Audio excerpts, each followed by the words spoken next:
이 문제를 일단은 이제 정리는 좀 하겠죠. x제곱 빼기 4x 잘 풀기 위해서는 일단 정리를 하시고요.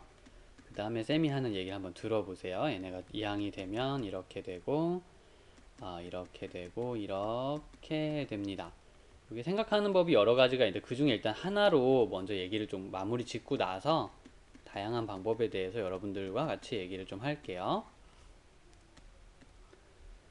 그럼 x가 1에서 마이너스 4 사이일 때 이것이 항상 성립을 해야 된다 라고 얘기를 했거든요.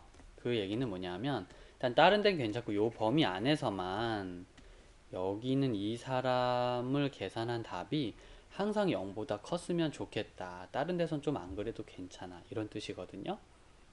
근데 이제 이 부분을 우리가 이제 이해하기 위해서 그림을 볼 때 이런 방법을 쓰는 경우가 있습니다. 먼저 왼쪽을 보고 요것은 y는 하고 x제곱 플러스 2다 이렇게 생각하고요. 오른쪽만 보고 요것은 y는 0이다. 근데 이쪽 파란색 그래프가 이쪽 분홍색 그래프보다 항상 크다 또는 위에 있다. 이 범위 안에서는 그렇다. 일단 이렇게 그 의역을 하지 않으면 이 문제 풀기 힘들어집니다. 이 방법을 쓸 때는요. 뭐 다른 기계적인 방법도 좀 소개해 드릴게요. 근데 이 정도는 나와주는 게 좋아요. 그래서 x 플러스 2의 제곱에 a 제곱 3a 마이너스 4가 있어.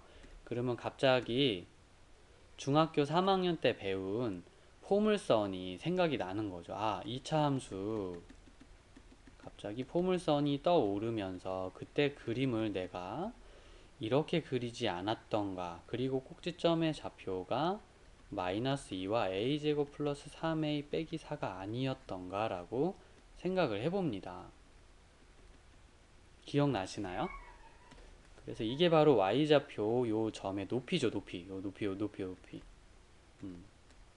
그런데 그게 y는 0보다 커야 한다니까. 즉 x좌표보다 커야 한대요. 이 그래프가 이게 x축, 죄송합니다. x좌표가 아니라 x축보다 이 그래프가 높은 곳에 있어야 되는데 빼기 4와 1 사이에서 그러면 된대요.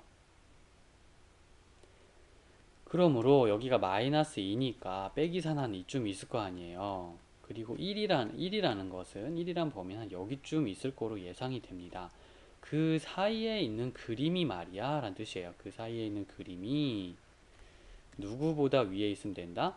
X축보다 위에 있길 바란다. 이렇게 말한 거예요. 식으로. 그러니까 그 그림이 X축보다 위에 있으면 되는 겁니다. 그림을 좀 엉뚱한데 그렸나 봐요. 네, 요렇게요. 이게 붕 다 떠 있으면 된다는 얘기입니다. 초록색 부분이 붕 떠 있으면 나 아무 말 안 하겠다. 그러면 생각해보세요. 꼭지점의 y좌표 이 빨강색이 x축 즉 0이라는 것보다 높으면 그런 일이 있을 수 있겠네 라고 논리적으로 생각하는 거죠. 논리적이라는 건 이제 근거가 있는 이해가 가는 생각이라 이런 의미가 좀 있는 것 같아요. 그래서 a제곱 플러스 3a 마이너스 4가 0보다 커야 되는구나 이렇게 되겠습니까? 그럼 이게 a 플러스 4 a 마이너스 1, a 마이너스 1은 0보다 크고요. a가 빼기 4보다 작고 a가 1보다 크다라는 답이 나오게 되죠.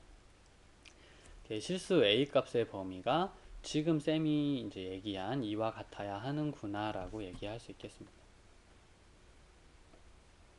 네, 최소한 그래서 이 뭐 어떤 방법을 쓰던 간 2차 함수 즉 포물선을 알고 있어야 하고요. 쌤이 방법이 좀 다른 게 있다고 했는데 그건 이제 해석의 의역의 차이가 조금 있을 뿐 계산 과정은 다 이와 같긴 합니다. 그래서 여러분들 요거는 꼭 필수적으로 알아두셔야 하고요. 괜히 이 얘기해서 헷갈리려나? 혹시 이번 얘기 듣고 헷갈리는 분들은 일단 1번만 기억해 주세요. 자, 보자. y는 그러니까 x제곱 플러스 x가 있다. 그럼 이게 하나의 함수를 나타내는 식인 거죠. 함수의 식입니다. x라는 건 이제 그 x 요 자리에 들어갈 수를 말하죠. 이제 그게 여기에 오는 거고요. y라는 거는 이제 그 식을 대입해서 얻은 결과물 아니겠습니까? 얻은 답 x가 들어갔다 y로 나온 거죠. 이렇게 뿅 하고. 근데 그 y 대신 셈이 x제곱 더하기 x 써도 되지 않니? 이게 그 자리에 있는 똑같은 거니까. 요걸 갖다가 y좌표로 보는 것도 의역에 도움이 됩니다. 함수식의 일부이기도 하지만 가끔 한번 y좌표로 해석해 보죠. 그래서 어떻게 되는 거냐 하면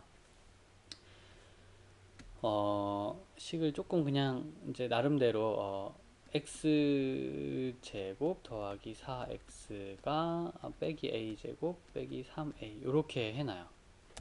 아참 이렇게 해서 그러면 아까 쌤이 요 사람 y좌표로 했죠? 어떤 특정한 사람의 y좌표가 요 사람보다는 항상 큽니다. 언제? 빼기 4와 1 사이에서는 그렇습니다. 해서 이 사람의 그림을 그려요. 속으로 생각하는 거죠. 이 그림에서 y좌표들이 보이니까 이 딱 각각 점들의 y좌표가 있는데 여긴 지금 마이너스 2, 빼기 4잖아요. 요거를 이제 완전 제곱으로 생각한 걸 잠깐 암산한 겁니다.